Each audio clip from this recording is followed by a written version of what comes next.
तो अध्येता अज्ञानान्धस्य ज्ञानचक्षुलाखय चक्षुरुन्मिलितं येन तस्मै श्रीगुरवे नमः।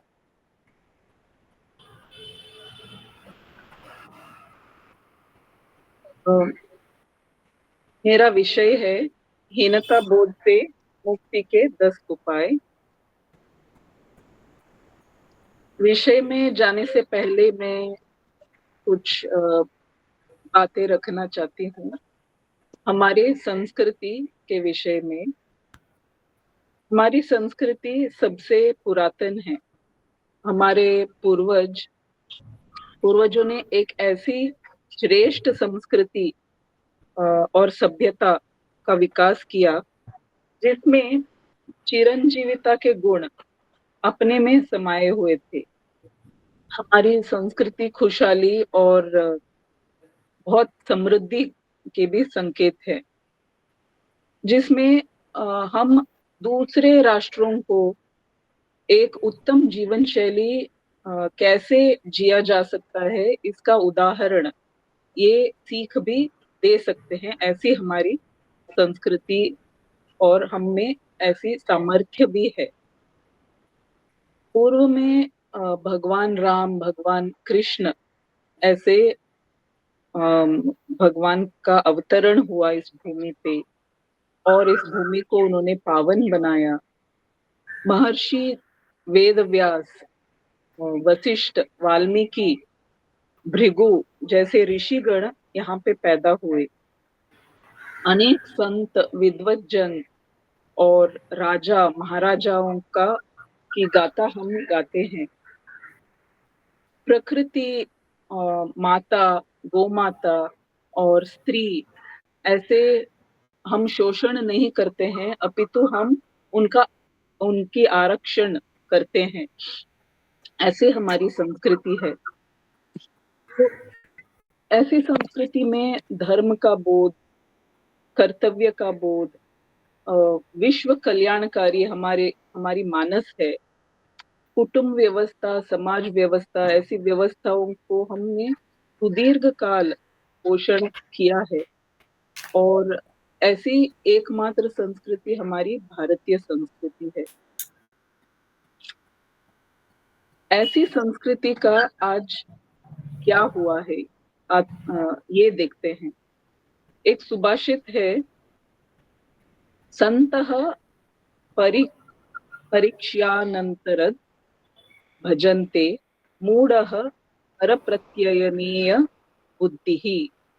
तो जो संत है या बुद्धिमान जो लोग हैं, वो अच्छी तरह से परीक्षा करके एक चीज को स्वीकार या अस्वीकार करते हैं। पर मूढ़ जो है वो पर प्रत्यय, प्रत्यय मतलब अनुसरण, जो दूसरों की प्रतीति से काम करते हैं वे मूढ़ हैं या मंद बुद्धि वाले हैं। तो स्वबुद्धि में जो प्रतीति है, जिसके एक चीज है उसका साधक बाधक विचार करके स्वयं बनाया हुआ मत, स्वयं परीक्षा करके जो निष्कर्ष पे आते हैं, तो ऐसे लोग बुद्धिमान कहलाते हैं। आज हम दूसरों के प्रतीति पे चलने वाले लोग बन गए हैं। तो दुर्भाग्यवश कन्नड़ा में एक कहावत है कि स्ವಂತ बुद्धि ಯಾಕೋ ಉಪಯೋಗಿಸ್ತಿಲ್ಲ। सो बड़े लोग बोलते हैं कि अपनी बुद्धि को क्यों नहीं इस्तेमाल कर रहे हो, ಬೇರೆಯವರು ಬಾವಿಗೆ ಬೀಳ್ತಾರೆ ಅಂತ ನೀನು ಬೀಳ್ತೀಯಾ, दूसरे लोग आके कुएं में कूद रहे हैं तो तुम भी कूदोगे क्या, ऐसे कन्नड़ा में बोलते हैं बुजुर्ग लोग, ये बताने के लिए कि स्वंत बुद्धि का प्रयोग करो। तो आज हम राष्ट्रीय स्तर पर भी हम अपनी बुद्धि का इस्तेमाल नहीं कर पा रहे हैं। ये हमारी दुर्गति है। तो आज क्यों हम नहीं हमारी स्वंत बुद्धि को का इस्तेमाल कर रहे हैं। हमारा पहनावा, हमारी भाषा, हमारे सारे उपकरण, हमारे राष्ट्रीय स्तर पर देखा जाए तो हमारे मानक, हमारी शिक्षा पद्धति, हमारे शासन व्यवस्थाएं, सब कुछ, न्याय व्यवस्था, उद्योग, हमारे खान पान, यहाँ तक कि हमारी जीवन शैली के हर अम, हर अंगों को, हर आयाम को हमने पाश्चात्य पद्धति में अब आपको अपने घर के उतारा है गार्डन या और पाश्चात्यकरण हमारी हर चीज में झलकती है। तो ऐसे में हम क्या करें, ये अभी देखते हैं कि हम यहाँ तक आके कैसे पहुंचे। पहले तो जब ब्रिटिश के शासन के दौरान हम बहुत पीड़ित थे। उनके द्वारा हमारा शोषण हुआ था, हमारे ऊपर अत्याचार हुए थे, हमारा तिरस्कार हुआ था। तो ऐसे हम हमने बहुत उत्पीड़ना ली है और ऐसे चलते चलते उन्होंने भी अपने ऐसे चलते चलते हमारे अंदर जो हीनता भाव बहुत गहराई से उतर गया, ये हमारे जहन में बैठ गया और उन्होंने अपनी गाथा, अपनी गर्वोक्ति, जो कि एक झूठी गर्वोक्ति भी थी, वो हमको सुनाया। तो हमने एक कीट भ्रमर न्याय होता है, उसके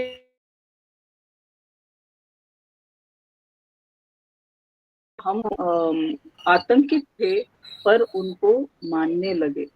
तो ऐसे हम हमारे हर चीज में, हर पहलू में हम अपने आप को हीन मानने लगे और उनको श्रेष्ठ मानने लगे। तो वर्तमान में ये स्थिति है हमारी कि हम भारत को और भारतीय हर चीज को हम हीन मानते हैं और जो पाश्चात्य पद्धति है, जो पाश्चात्य रीति रिवाज, जो भी पाश्चात्य का है, उसको हम बहुत श्रेष्ठ मानते हैं। तो इसको दूर करने में आज क्या कठिनाई है? ये समस्या तो है, ऐसे हम मानते हैं, पर इसको दूर क्यों नहीं हम कर पा रहे हैं?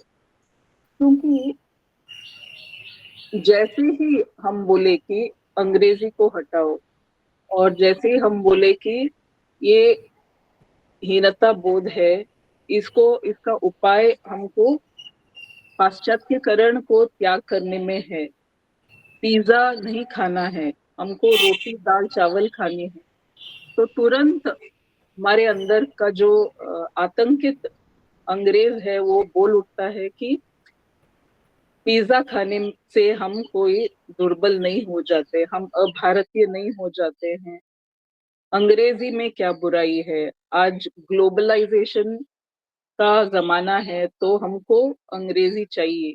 ऐसे हमारे अंदर आतंकित व्यक्ति ऐसे बोल उठता है।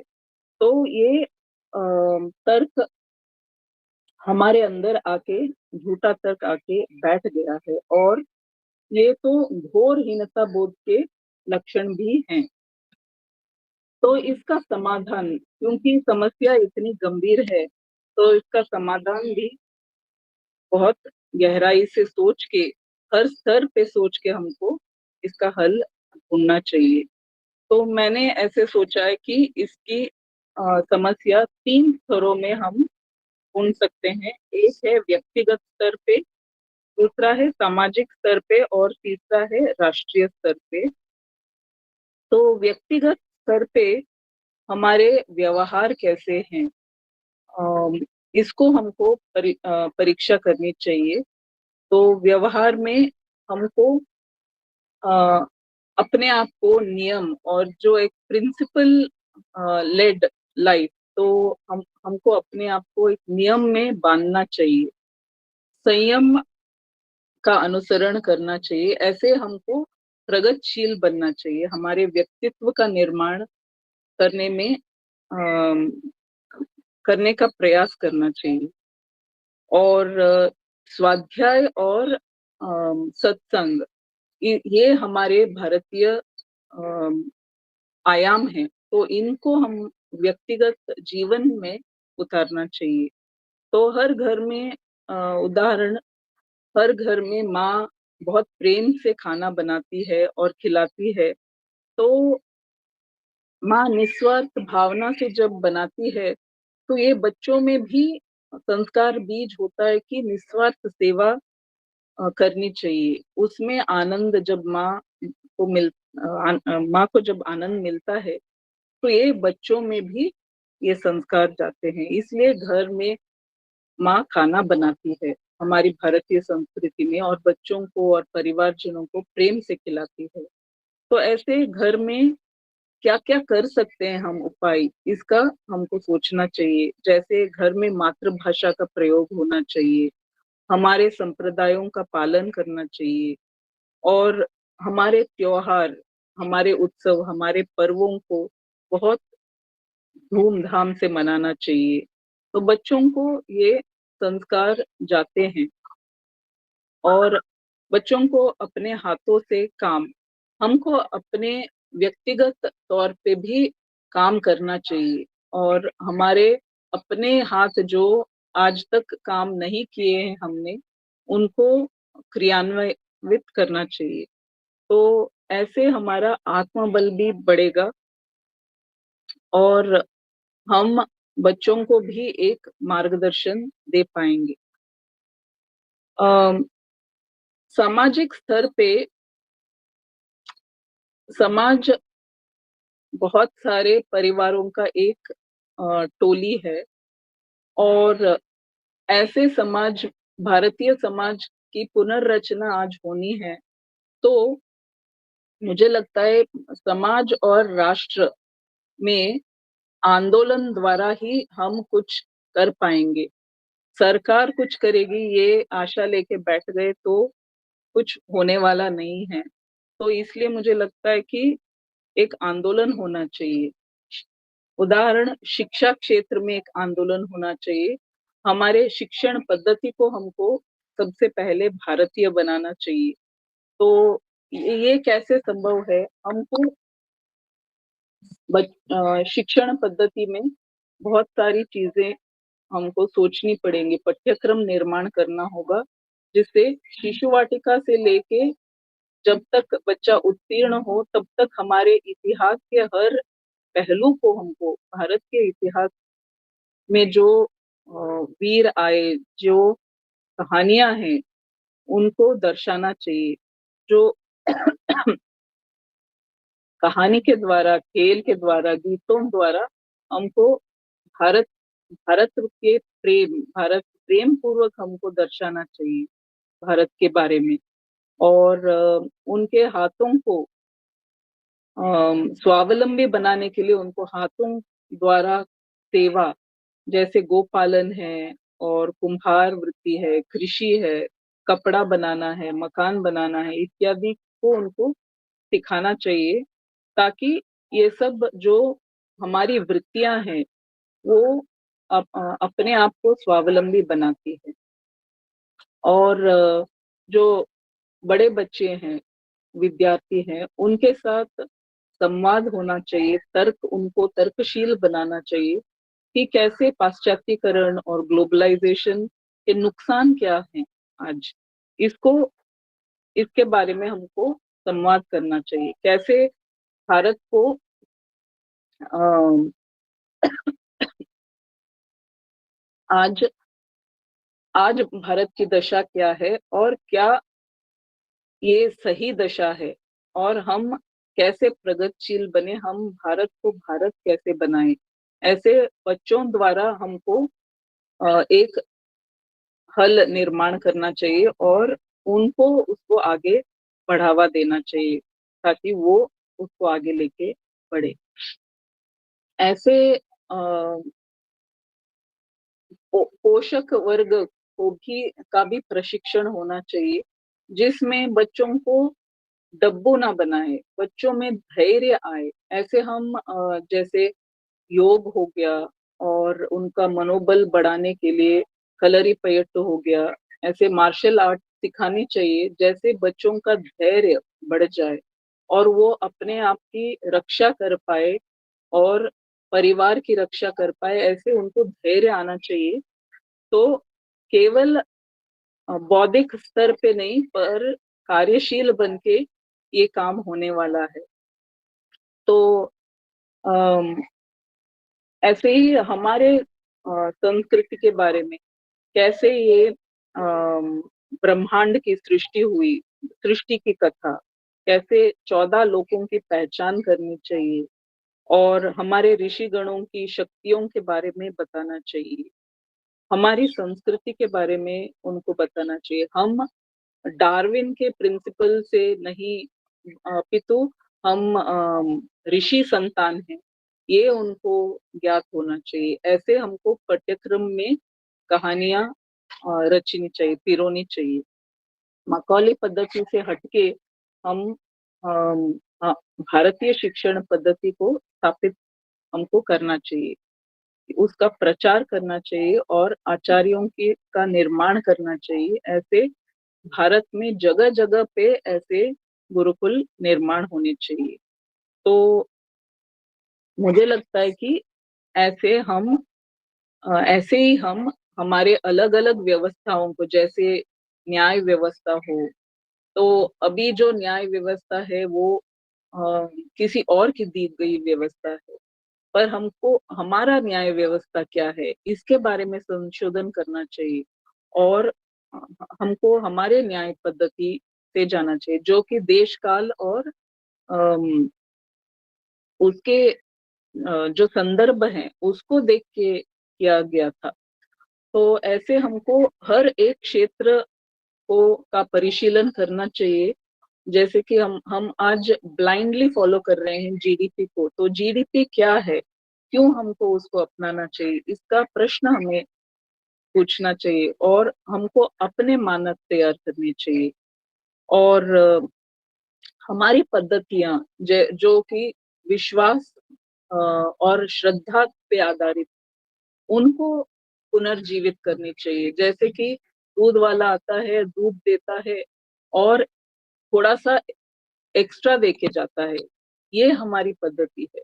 फूल वाली फूल बेचती है और थोड़ा सा ज्यादा देती है। तो देने की संस्कृति को के तरफ जाना चाहिए, ना कि डिजिटल डिजिटल मेजरमेंट करके हम अ, जो पदार्थ है वो देते हैं। ऐसे नहीं, हमारे पद्धतियों को हमको अपनानी चाहिए। तो ऐसे मुझे लगता है कि एक आंदोलन होना चाहिए जिस जिसके द्वारा हम हर एक क्षेत्र, हर एक व्यवस्था की परिशीलन करें और उसको हम कैसे भारतीय बनाएं इसका विचार करें। एक विद्वत परिषद भी होने चाहिए, ऐसे जो जहाँ पे हम हमारे विचार धाराओं को प्रस्तुत करें और धीरे धीरे से हम आगे बढ़े। ऐसे हम हीनता बोध को, जो कि एक बहुत गंभीर समस्या है, उसको हर स्तर पे उसका हल ढूंढने में हम सक्षम हो और सक्सेसफुल हो। तो ऐसे मैंने थोड़े से उपाय सोचे और इतना मुझे बोलना था। जय भारत माता। नमस्ते।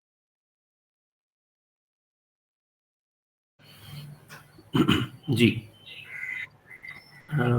किसी को कुछ प्रश्न है? प्रश्न जैसे पिछली बार मैंने बोला था, विश्वक्सेन जी, मधुसूदन जी, संदीप जी और मनु जी और ताई, ये अध्येता जो आज जुड़े हैं, प्रश्न पूछ सकते हैं। नमस्ते प्रीति जी। नमस्ते। बहुत अच्छे और सरल भाषा में आपने हीनता बोध से मुक्ति के उपाय बताए। मैं पूछना चाह रहा था, हम बहुत अपना इतिहास पढ़ते हैं और को देखते हैं तो बहुत सशक्त रहे हैं, शास्त्र में भी और शस्त्र में भी, हर प्रकार से। जब इतने सशक्त थे, इतनी सब व्यवस्था होने के बाद भी हम चंद लोगों से गुलाम कैसे हो गए? मतलब उसके 2 बड़े कारण, क्योंकि ये तो बहुत बड़ी बात हो जाएगी, लेकिन 2 बड़े कारण आपकी नज़र में क्या हैं? जब हम इतनी सारी व्यवस्थाएँ होने के बाद भी, हम वो पुरानी व्यवस्था आज चाह रहे हैं कि हम वो सारी बातें आज बताएँ लोगों को। तो जब उस समय वो प्योर फॉर्म में थी लगभग, तो फिर इतना बड़ा कारण क्या हुआ? इतने 2 बड़े कारण आपकी नज़र में क्या है कि हम गुलाम रहे? तो एक सबसे बड़ा कारण शोषण का है। तो हम ब्रिटिश द्वारा हम दीर्घ काल तक हमारा शोषण चलता रहा, और जब शोषण चलता है तो और जब हमारे हाथों से हमारी रोटी छीनी जाती है, हमारी व्यवस्थाओं को जब तोड़ा जाता है, तो हम अ, क्या बोलते हैं, विवश विवश हो जाते हैं। और एक तो हमको उन्होंने विवश बना दिया, और दूसरी बात है कि उनकी अपनी गर्वोक्तियों को उन्होंने झूठी गर्वोक्तियों की गाथा सुनाई, जो हमने सच मान लिया। तो ये जो अ, बोलते हैं कीट भ्रमर न्याय, इसको हम शिकार हो गए और हम उनको मानने लगे। तो मुझे लगता है कि ये 2 कारणों की वजह से हम जो एक बहुत सनातन संस्कृति अ, के हैं, वो हम हमारी संस्कृति को भूल बैठे और उनके रीति रिवाज को अपना बैठे।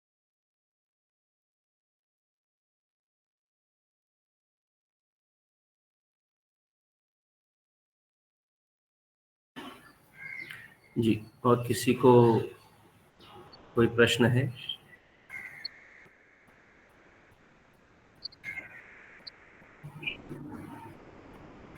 हीनता बोध, नमस्ते प्रीति जी। नमस्ते। हीनता बोध हो, अतः शिक्षा को सबसे बड़ा माध्यम बनाया गया। और शिक्षा को जो माध्यम बनाया गया, तो उसके लिए मुगलों द्वारा जितना काम किया गया, वह अंग्रेजों द्वारा किए गए काम के सामने बहुत छोटा है। यानी अंग्रेजों ने बहुत अधिक काम किया है इसके लिए। तो उसमें किन बातों के माध्यम से शिक्षा में इन्होंने ऐसा किया, उसके बारे में भी आप कुछ बता सकते हैं 1-2 बिंदुओं में?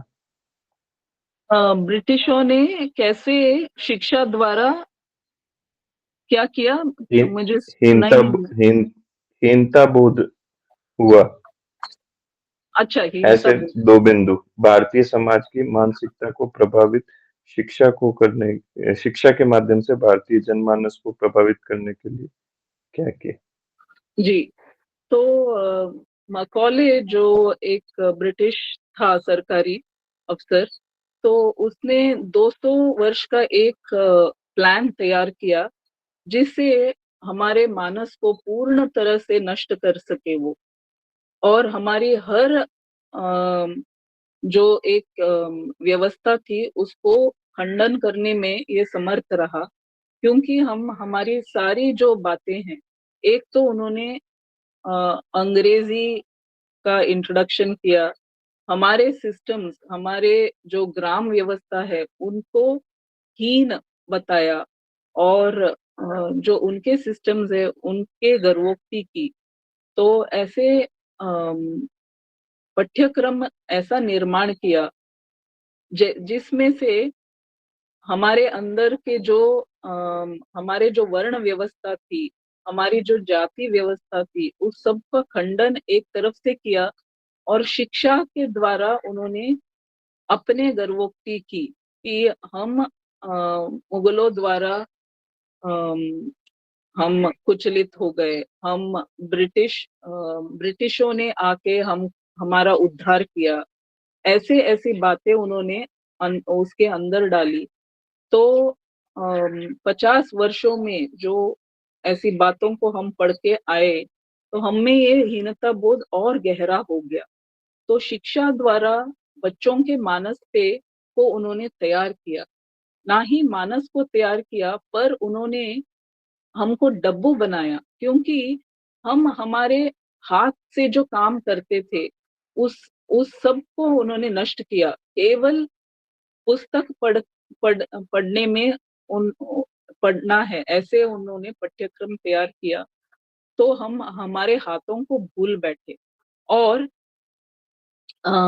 एक जो इंडस्ट्रियल सिस्टम है, फैक्ट्री सिस्टम है, उसके लिए उन्होंने तैयार किया हम लोगों को, क्योंकि हमारे हाथ से रोटी छीनी गई, हम स्वावलंबी नहीं रहे, हमारे समाज व्यवस्था को तोड़ा गया, तो हम विवश हो गए और हमको रोटी कमाने के लिए पैसे नहीं थे। तो उन्होंने फैक्ट्रियां लगाई और फैक्ट्रियों में कर्मचारी चाहिए थे उन्हें, तो कर्मचारी तैयार करने के लिए एक शिक्षण पद्धति द्वारा उन्होंने ये संभव कर दिया।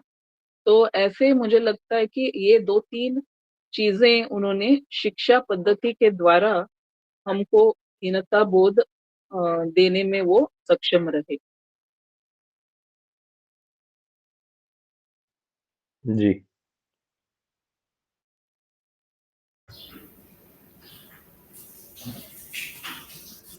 नमस्ते प्रीतिका। आपने हीनता बोध को 3 स्तर में क्या क्या उपाय हो सकते हैं इसके बारे में आज वक्तव्य रखा। इसमें व्यक्तिगत और समाज स्तर में आपने बोला, राष्ट्र स्तर में क्या क्या हो सकता है इससे हीनता बोध से मुक्ति उपाय आप और थोड़ा बताएंगे तो अच्छा रहेगा। जी, मैंने ये बताया कि सरकार कुछ करेगा ऐसे हम अपेक्षा रखेंगे तो ये हमारी बहुत बड़ी भूल होगी। तो एक आंदोलन होना चाहिए समाज स्तर पे, जो कि राष्ट्रीय स्तर पे भी बाद में बढ़ जाएगा। तो ऐसे हमको हमारे जो विद्वत जन है उनका एकत्रीकरण करना चाहिए।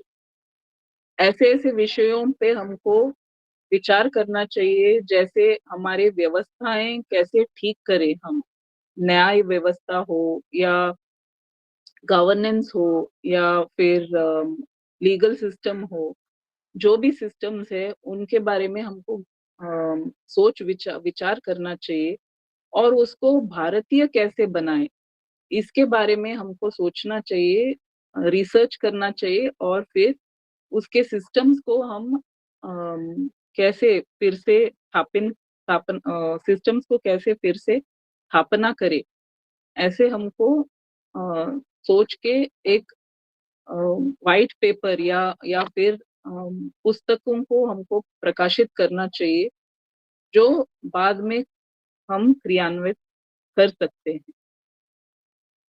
ऐसे मुझे लगता है कि एक आंदोलन द्वारा हम हमारे राष्ट्रीय स्तर पे भी इसको संबोधित कर सकते हैं।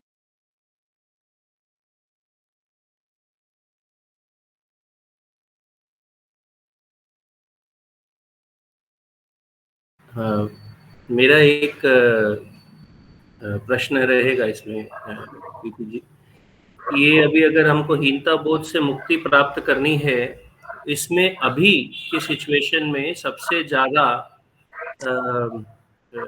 इंटरप्शन या परेशानी क्या हमें झेलनी पड़ेगी या अवरोध क्या हमें झेलने पड़ेंगे?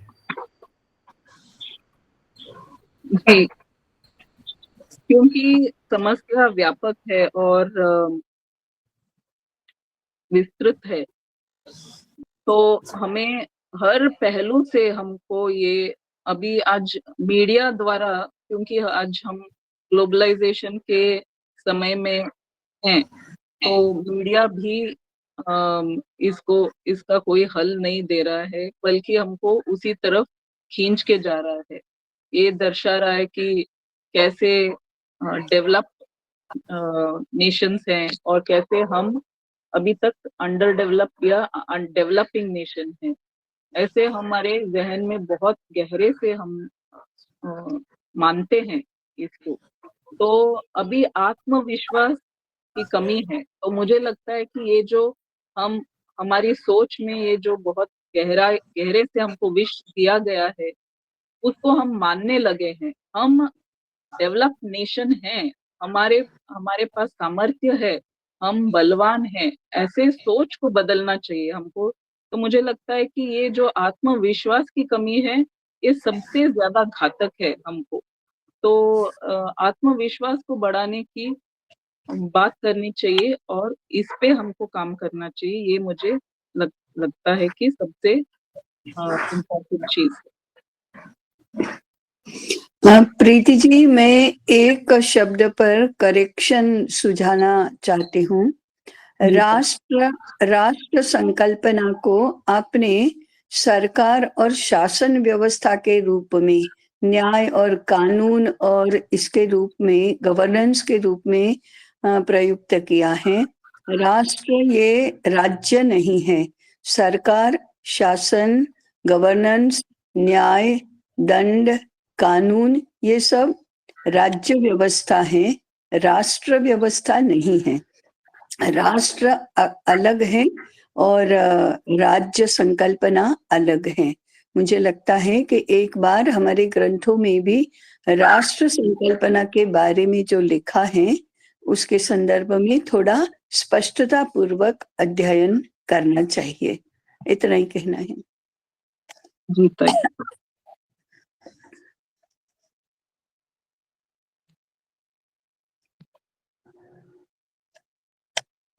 जी, और किसी का कोई प्रश्न है इसमें?